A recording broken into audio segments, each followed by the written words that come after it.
Live from Somerville Media Studios, I'm Joey Gliata, and this is Shalom in Conflict. I want to ask ourselves a question tonight. I want to ask ourselves if we have enough culture shock under our belt. Do we have enough experience to understand other parts of the world? Experience is a teacher, and experience has taught me.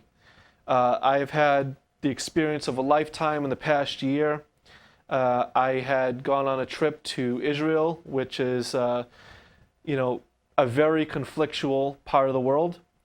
And I was a little bit nervous to go. And I had been wanting to go for quite a while, as it's very near and dear to my heart, as it's part of my faith, I believe.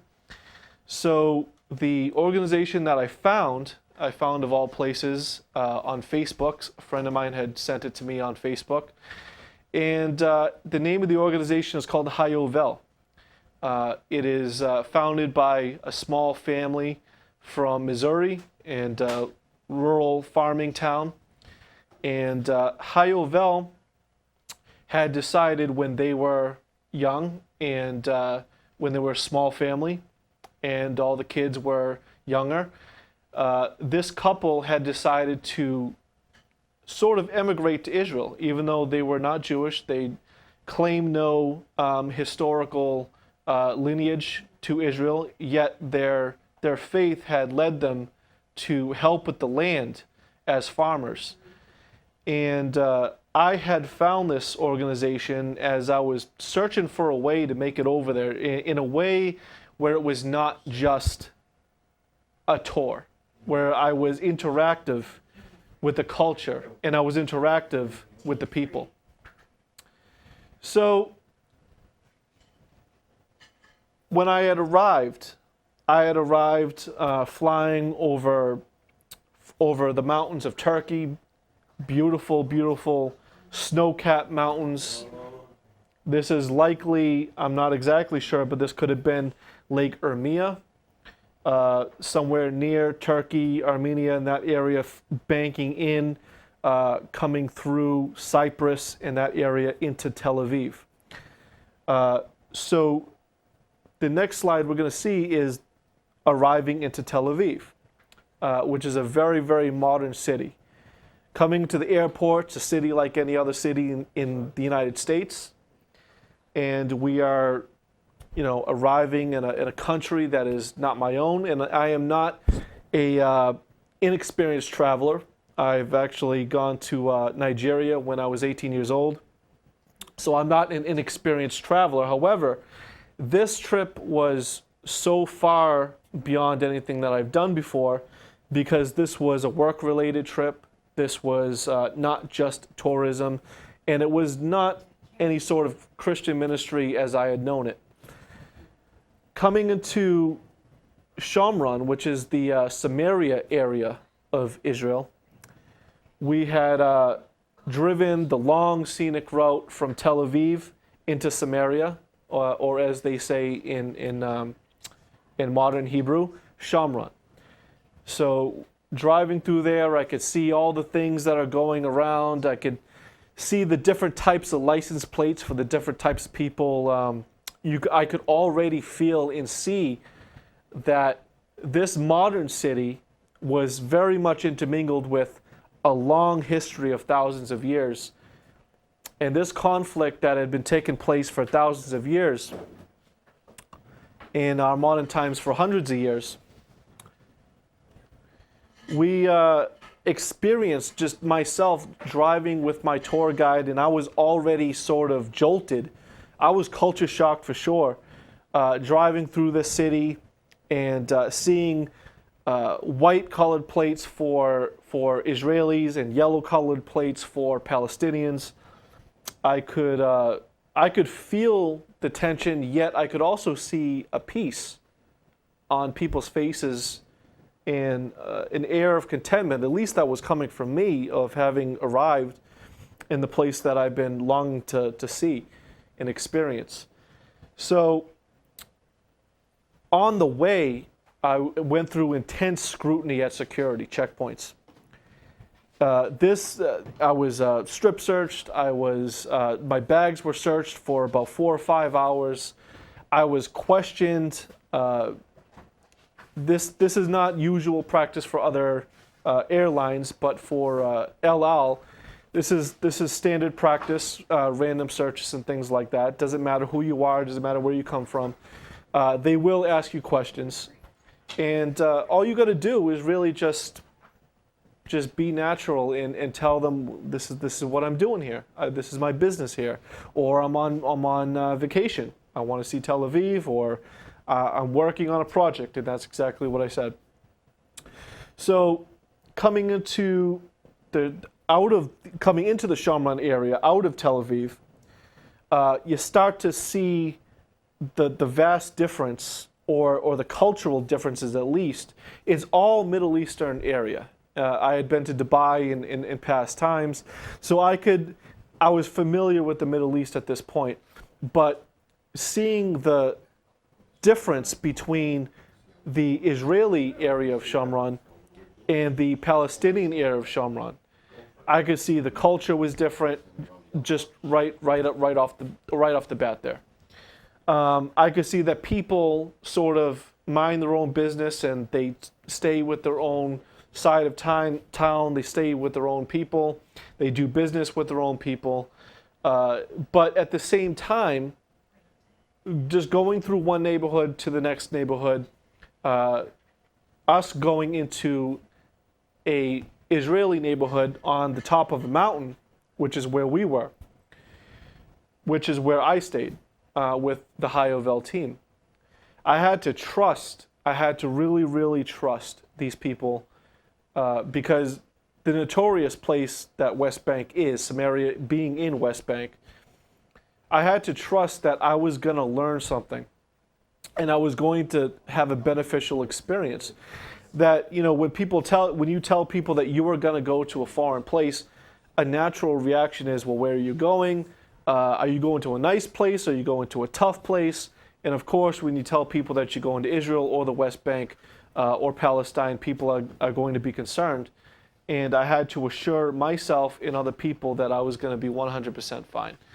And that was the case. Obviously, I'm here. I'm in one piece. Nothing had happened. Some things did happen, but that's further in the story. So we arrive at our place.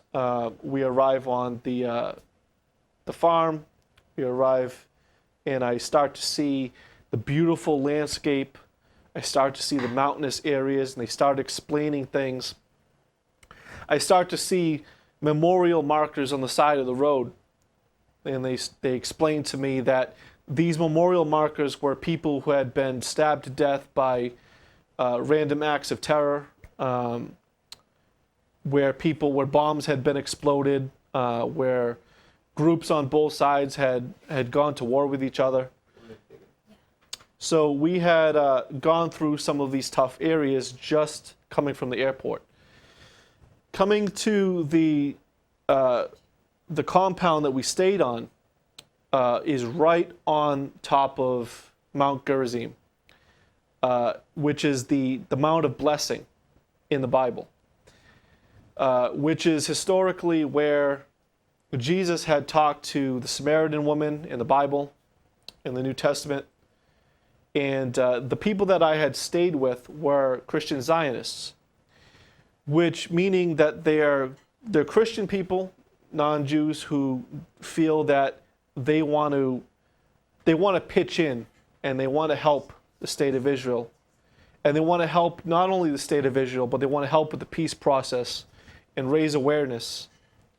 They want to facilitate true peace through faith. Through their faith, they want to facilitate the Zionistic dream where the whole world will be blessed, such as the story of Abraham in Genesis 12 through 25.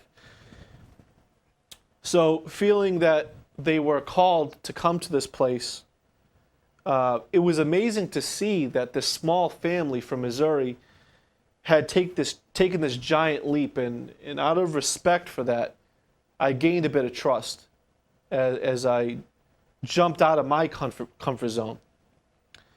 And arriving there and getting to know the brothers there, getting to know the people there, the whole family there.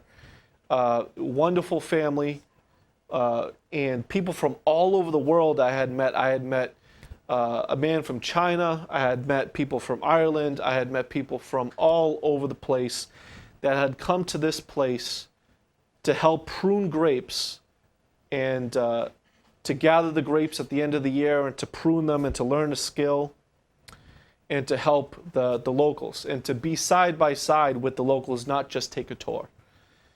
So this was truly a dream come true and a lesson for sure. So we also got to see lots and lots of archaeology sites. We got to see eras from about 500 BC, 800 BC, going back even further, around the time of David, around the time of the prophet Samuel, Shiloh, or as they pronounce it, Shiloh, which was one of the most holiest sites. Now you think Israel, you think Jerusalem. Now that, of course, was a terrific and amazing place, very impactful for me. But Shiloh is also a very amazing place. Shiloh was the place in which Samuel, the prophet, and other prophets for 400 years believed that they had seen, and as the Bible says it, and I believe it, that the presence of God himself, the presence of Hashem, filled this place. And just as it was in the days of Moses, where sacrifices were given and God comes down and he takes the sacrifice. So these archaeological sites connect you with a very real feeling that there is historical meaning and factual meaning to a book that many see as just mythical. So moving along, there is archaeology sites from as far back as that, stretching as far ahead as about going from that time up until now, really. But the important thing for the connection between other faiths, Christians, Jews, and Muslims, all three religions reside in this place.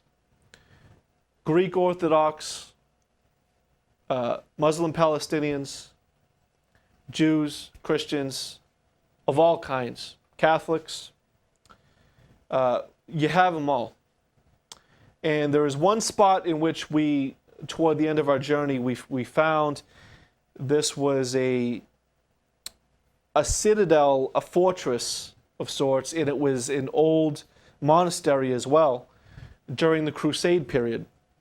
We had seen the symbols for the Crusaders etched in stone.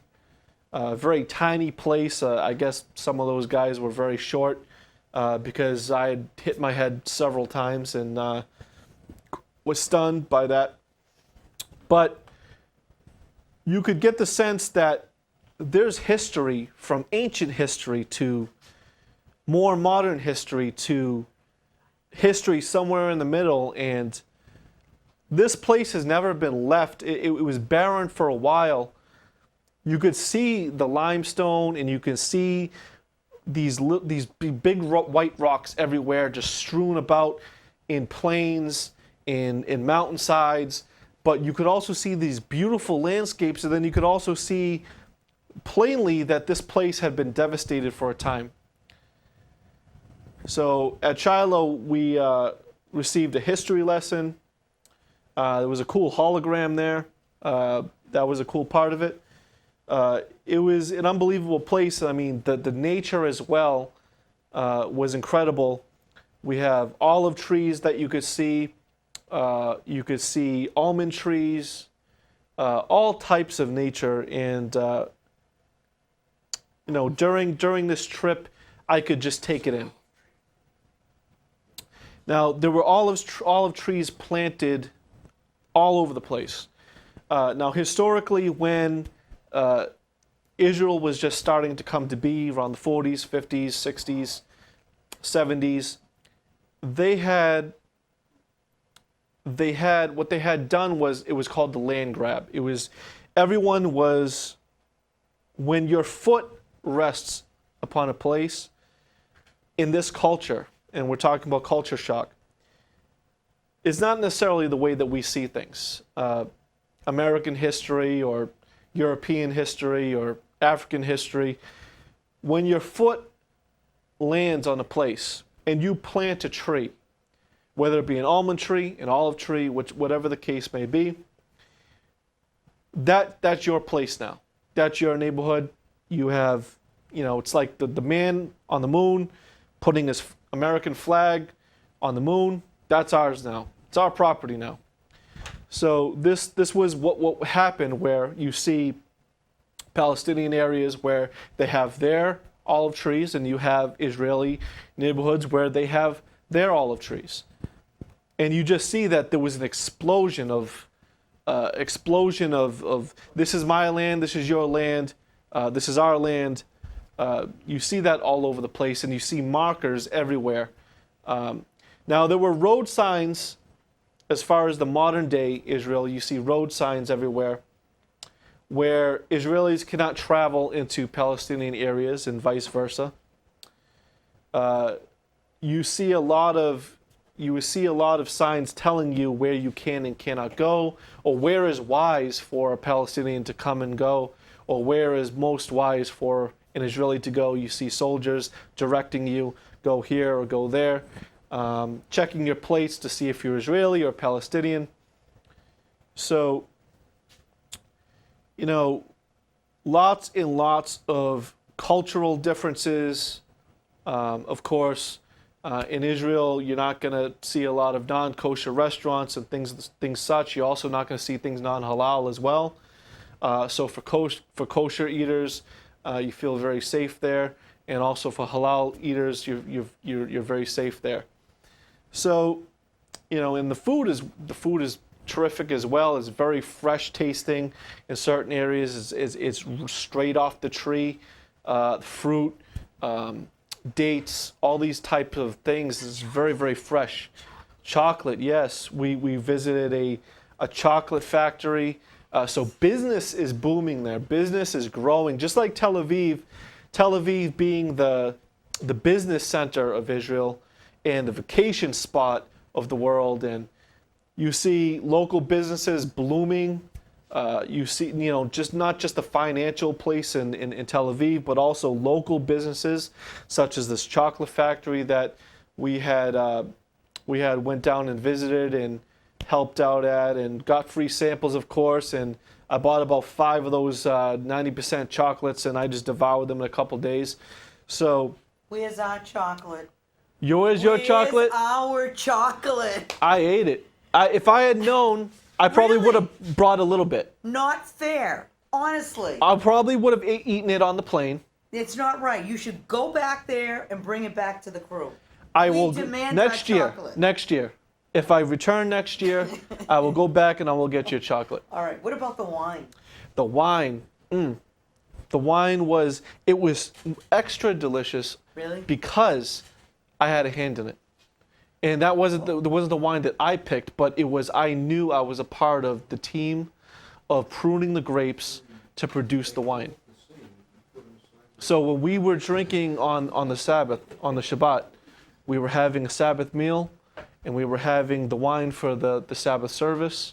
That very wine was a part of the family that I was now a part of in that country, in that part of the country. What is a Sabbath meal?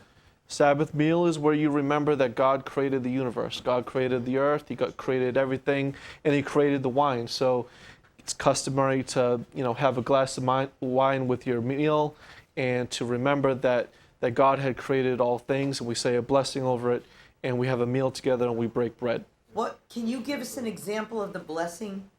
Baruch atah Adonai Eloheinu melech haolam borei pri hagafen, who had brought forth the fruit of the earth, who had brought forth the grapes from the earth. So what God had created, we remember that God had created it, and especially on the Sabbath, where He created it in 7 days and blessed it, and blessed the rest day. Now, do you folks, do you have kosher meals? Yes. And so I want to make clear that we are sort of an in-between people. We are Christian Zionists. We believe in Jesus, and this is part of the thing that we do here, is that we are coming in conjunction with the Jewish people and trying to create peace in that area. And we are incorporating our faith with the Jewish people as well, not saying that Christianity is just an offshoot or a new religion, but we are one with these people in faith because we have the same God. And we accustomed to the practices of ancient Israel and trying to restore that place because we believe that Messiah will come to that place. Beautiful. We believe that we call him Yeshua, the Messiah, by his Hebrew name, Jesus. We know him as Jesus, but we call him Yeshua. So Jesus is going to come back. We believe that, yes. I think it's great. Yeah, amen. I'm looking forward. Amen. I want to shake his hand and say, yeah, You did a good job. Where's the chocolate? And he created the chocolate. He did. And we have it on the Sabbath. Okay. So, I on any didn't day. mean to just jump into your show, but I heard chocolate. Right. And I got all excited. That piqued your interest. Well, everything started to light up in my head. Yep. All right. Yeah, the neurons were firing when you heard chocolate. Carry on, Joe. So, okay, no, but thank you, because I want to explain some of those things. Okay, and do me a favor, if you could, tell us the picture, if you could tell us the name so I could bring up the right picture as well. Okay, thank you. Sure. So next we have, we're still in Shiloh.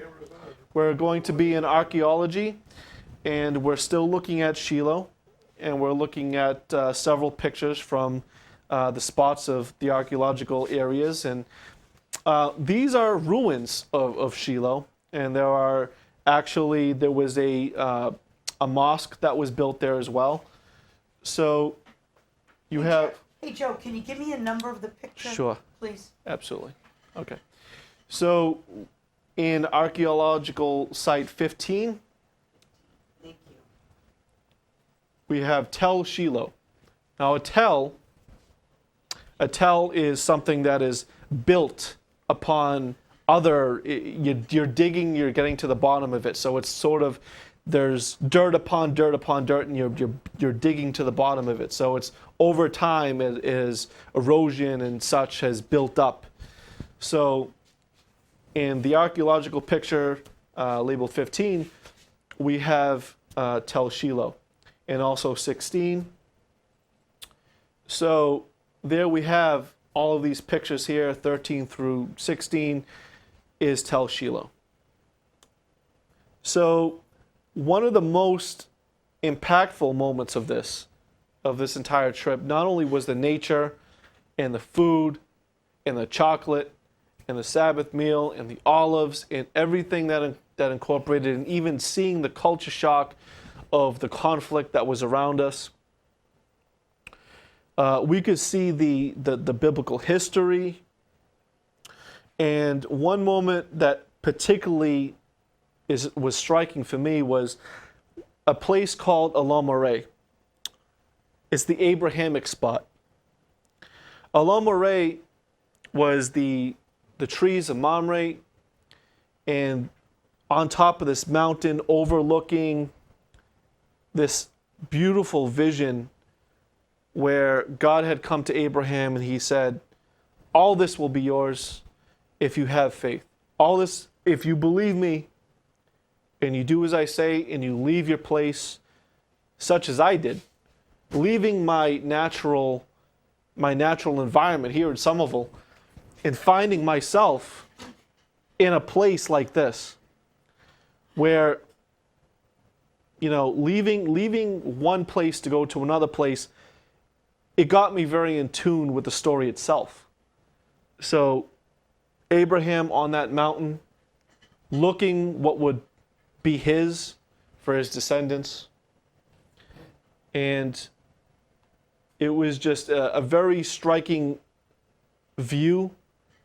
Not only that, but just the spiritual application of that. So now we have a temple on the mountain that we stayed on, Mount Gerizim. The Samaritan temple was an interesting place. And it was a little village of groups of people that had been living there for a very long time.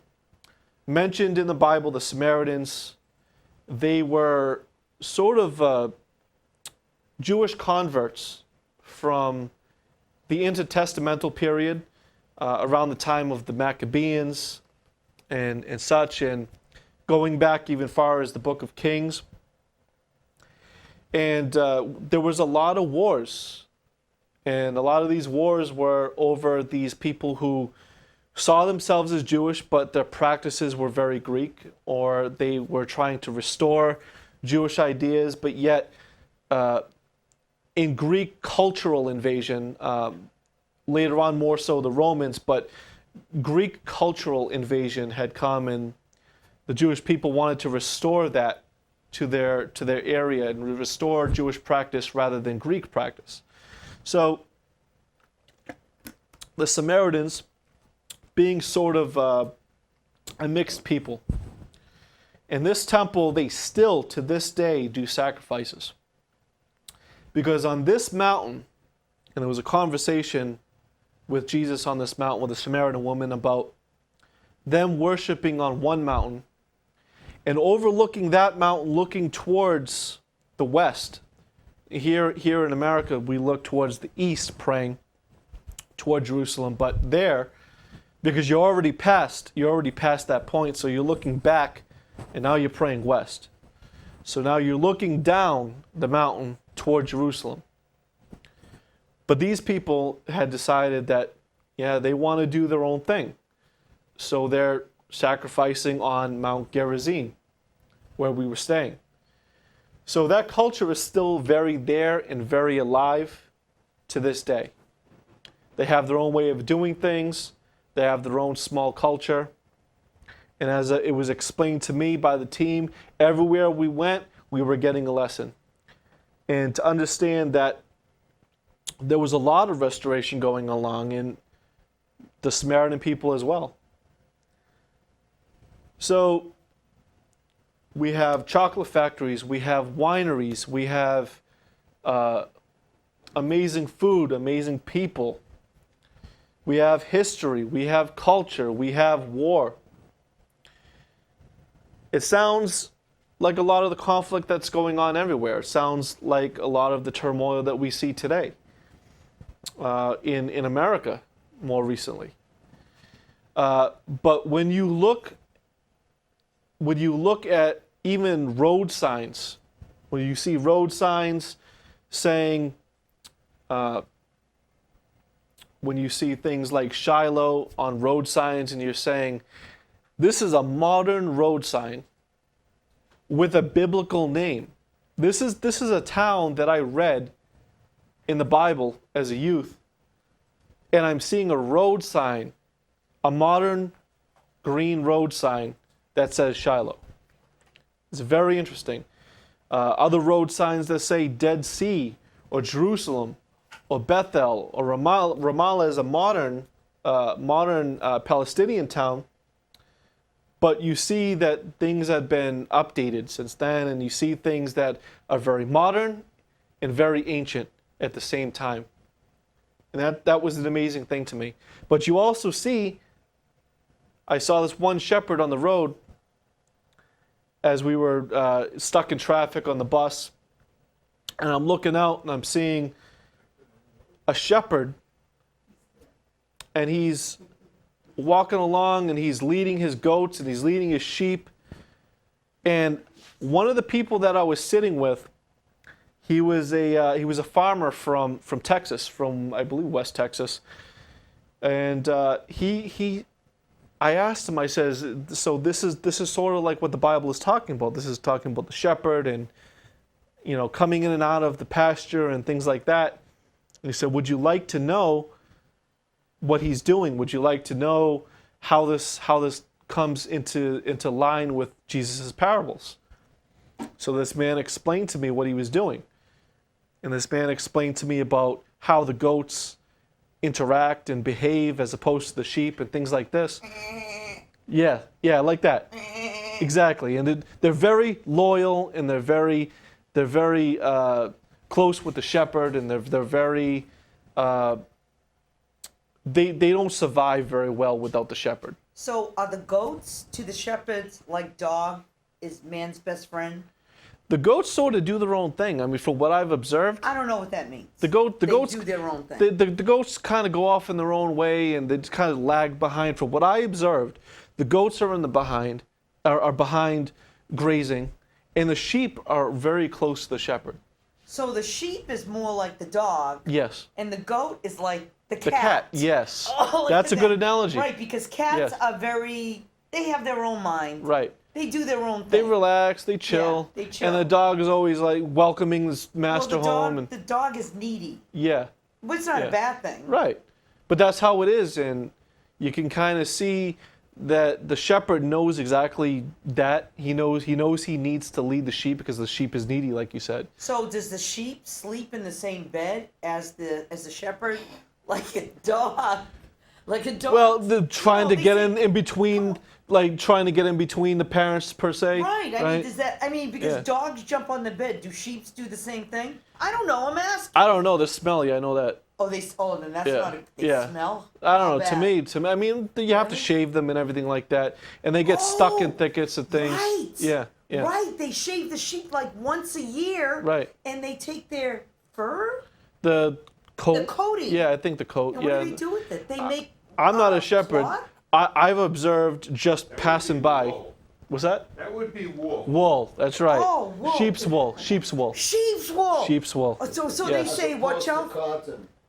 They say watch out for a person in sheep's clothing. Ah. Yeah, but a sheep's supposed to be friendly. Why? Where did that say? A wolf in come sheep's Wolf clothing. in sheep's A wolf's in sheep's Oh, clothing. what- So Jesus said, "Watch out for the wolf. Watch from? out for the wolf in Right, sheep's right. clothing." Oh, watch out for the Watch right, out for the because wolf. The sheep Right. is kind, and Right. the wolf is. "Arr." Exactly. And the wolf wants the sheep. The wolf wants to devour the sheep. So the shepherd's there. He's got his staff, and he's gonna beat the living daylights out of whoever's gonna. Back to the picture. Right. Okay. Anyway. Okay. Sorry. We diverted.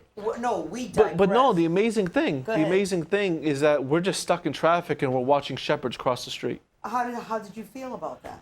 It was like I was explaining that there was amazing history, but at the same time, it's very modern, Right.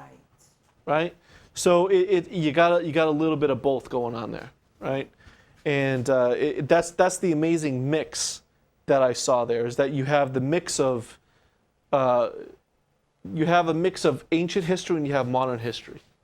Because I also went to Jerusalem, the city, went to the Holocaust Museum. So that was very, very impactful. And you no matter who you are, and you see certain things, like you can't take pictures in there. So you But can't know. Do you have pictures? Well, not from the Holocaust Museum. I Oh, have see, one. I see. I have one which was the entrance that had a Bible verse on it from Ezekiel that says, "They will beat their plowshares into pruning hooks, and there will no war no more." So you see that modern history of the Holocaust Museum and why the desire to have a Zionistic outlook and want to come back to this land. Right. Right? So, but you also see things like this crazy big city called Nablus. Oh. Gigantic city. Let me get that picture up. Yeah, let's Nablus. look at it. Okay, Nablus. Okay, Nablus. We have Nablus. This is a gigantic city right in the middle of a valley. And in this valley, it was explained to us that the conquest of Joshua had occurred coming in from the bank of Jordan. So our location in relation to the rest of the world was the Jordan River running from the north to the south, which was ancient Amman. Amman still being a town, still being a city in Jordan. So you have the bank there, and then going lower and lower. The lower you go in Israel, the closer you get to Egypt. From the southern, going past Bethlehem, going through Jerusalem and Bethlehem, going through Hebron, which I had also visited, and we will touch on that as well. possibly at a later time on another show. We will continue this. But going through all these areas, you see such a diverse place just in one small strip of land. Israel is known for having 4 different climates. In the north, you have even ski resorts up near the Lebanese border. You have deserts down by Egypt. You have oasis, and I hadn't seen this, but toward the Dead Sea, I had looked upon the Dead Sea on a mountain, a valley known for where the Amos the prophet had been doing his work there, and the Dead Sea, which is the lowest point of Israel. So you have very high places, very, very high places, and those, interestingly, known as the high places which Solomon had done his sacrifices, which was, to biblical history, not a good thing in that culture in that day. So you have all these sacrifices being done on the mountains and the hills. So you see a lot of sacred places on hills, and you see a lot of things like cities and towns and massive cities like Nablus in the valleys. So Joshua coming in toward modern city of Nablus, which was near the old city of Jericho. And we know the song, Jericho, Jericho, the walls coming down. So this is, you know that song? Please, no, but I want you to sing it. I know the melody, but I don't. Come on, I haven't sung that since I was a kid. I don't care. I want you to sing it. Go ahead. Joshua. Go ahead. Someone help me. No, I don't. I really don't remember. Give me the word. Joshua came in, and Jericho came tumbling down, something like that. Joshua came in and the walls came tumbling down. Jericho, Jericho, Jericho. That's where that was from? That's around the town of Nablus. So they come in the Jordanian border, they come down into the valley, and they start making war. So where is Bethlehem in relationship to Nablus? Relation to Nablus, about an hour down, because from Nablus you're coming down the mountain into Jerusalem. And Jerusalem is still sort of a mountain. It's called Mount Moriah. So how did they back in the day? And you could pull up the slide of Bethlehem. Yeah. How did they get around? It's very rough terrain. Oh, they walked. It's not. No, I understand, but they didn't have shoes like we have today, like mountain boots, sandals. Right? I mean, they didn't. Were they? They probably had carts and things like that. If you were wealthy, if you had a lot of sheep and goats, you had the wealth of carts and things like that.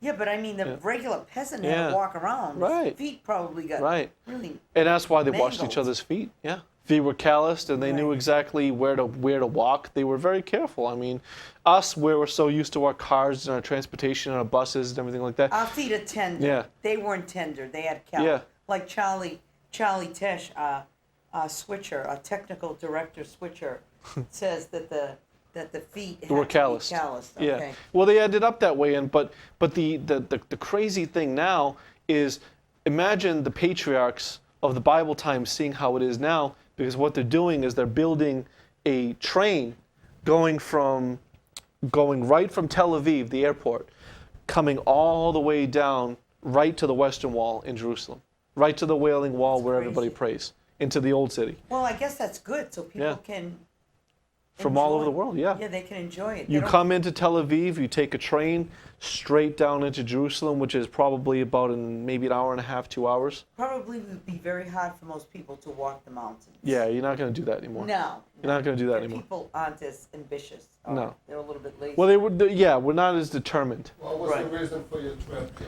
The reason for my trip was pruning grapes. Pruning grapes on the mountains of Samaria and helping to cultivate this land, to revive the land, to revive this land and make it live again. It had been ravaged for many centuries, and pruning grapes not only revives the land, it revives the people, it revives the culture, it revives the history, because so much archaeology is, we had met people who were doing digs. We went to the archaeology sites, and the purpose in what I'm here to do is I'm fulfilling what I promised to them, is that I would bring the story back to America and tell what I had seen and what I had heard and what I had been taught. And learning a new skill, feeling the history, feeling its hope and its conflict. One of the more interesting things for me was the teachers and the closeness to the people and their local rabbis. One of the rabbis that we had come in contact with was, I'm not going to say the name, but he was very in close contact with a disciple or a student of Rav Kook, which was one of the first rabbis in the nation of Israel in modern times. So to sit under and to learn from a rabbi who was known for being taught by a student of one of the first rabbis in Israel, that was amazing. To get such an education experientially. Is a rabbi a scribe? Well, we did see a scribe. We did visit a scribe. We have a scribe. So, yeah, we did see a scribe. But is a rabbi a scribe? Well, they work closely. They work closely. So the scribes are the ones who write the Torah scroll, who write and the rabbi's the one that reads it. Yeah, and interprets it, and for the rest of the people. Right. And they are very, very meticulous. So we could see every letter is important to them. If one small stroke of the pen is off, they have to start it all over again. And those, They should probably kill themselves. they day in and day out, and they are very. Some of them do it as hobbies, but they're still very They meticulous. must dream about letters They do. and words. They almost see mystical value in the letters themselves. It's called gematria, with numbers and letters and things like that. You mean Spiritual Are application. you saying that they have mystical experiences? Yeah, through the while letters? doing the writing, yes. So they're connecting to heaven. They're connected to heaven by writing the letters themselves. This is awesome. Yeah. And it was to see all the millions of dollars worth of Torah scrolls in one place. But thing is, in that very Torah factory that we had visited, in that factory, we had seen scribes who were connected to that same place where scribes from thousands of years ago were writing the very scriptures we have. Now, are these scribes, are they married or are they celibate? No, I believe they're married. Okay, they because believe they that's have. ridiculous Yeah. when men are celibate. They can't Yeah, be celibate. in Catholicism, that's the tradition, Oh, that's ridiculous. but it's the complete opposite. Yeah, it's crazy. the complete okay, opposite. Well, that's good to know. Yeah, so that's is a very important, in fact, Yeah. to get married in that culture. Well, you have to. Yeah, How are we going to reproduce? stay grounded in, Right. in family and Right. in values, and to be ascetic like that, to beat yourself over the head and say, you need to be alone, you need to just stay in your monastery. I know, can't understand it. I have to ask you something now. You know how when you go to New York and you see the payos. the aesthetic, Yeah. they have the curls? Right, the payos is called. Okay, what is the significance of the curls? That is straight out of the Torah, which is straight out of the Torah. It talks about, now I don't hold to those practices. We do understand those practices, but we know some people who do. Because you don't have any curls. I don't know. No. Did you ever have any curls? No, I don't do that, Okay. because our form of that is very different. So That's for Orthodox. yes, that's I very see. orthodox. Okay, very And good. so it's almost like if you could understand the difference between Protestants and Catholics. Protestants believe that it is not necessary to stay under the tutelage of the Pope or a priest. So pastors. Well, some Catholics believe that too. Yes, and that's what I'm saying. So there are more charismatic Catholics, so it's very nuanced. And so this is what I'm saying about Israel, is that the culture is very nuanced. There are secular Jews, mostly up in Tel Aviv, but there's also a lot of secular Jews down in Jerusalem as well. Right. So it's very kaleidoscopic. And even in our modern days, our religions, They're all over the thousands place. and thousands of sects. Right. Thousands upon thousands of different strands of each religion: Christianity, Judaism, and Islam, and Buddhism, and all these types of religions. There are sects within sects, And so within the Orthodox, there are sects within sects. Right. What were you most surprised About seeing or whatever? what I was most surprised about, I would say when you see on the news all the terrorism, the amazing, you just bounce back. They just go about their business and they do their thing on both sides. They just go on. Life goes on. They mourn it. They remember the people who had passed, but they live with it. They don't dwell with it. Right. They accept it. They accept it. They live with it. They Right. move on, Right. and they do everything they can to prevent the next one.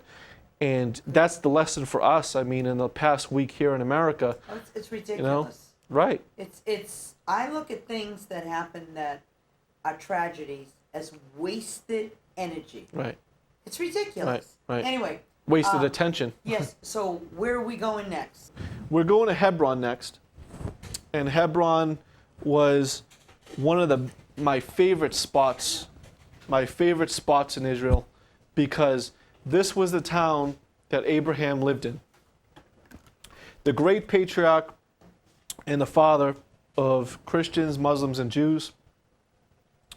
And this town it was also hotly debated and contested and fought over for centuries. And for about 500 years, it's become more modernized. But this little town, this quaint little ancient town, and you could see that Hebron also has armies patrolling and doing their practice. The Israeli Defense Force doing their practice drills right in the middle of a sacred spot. So this is almost like a conflict within yourself, because what you're seeing is you're seeing a sacred spot for all three religions. And you can see people praying and worshiping at this spot, Muslims, Jews, and Christians, but you're also seeing the Israeli Defense Force, and you're seeing people who are preparing for whatever attack may happen in a sacred spot, in a sacred place. So I felt very safe, but at the same time, having needed to have the IDF patrol an area where we're supposed to be worshiping and praying. Were you ever afraid? I was never afraid of it, no. No. When I got there, I was a little nervous going there, but once I was there, I knew that, just like I mentioned, the people go on. Something happens.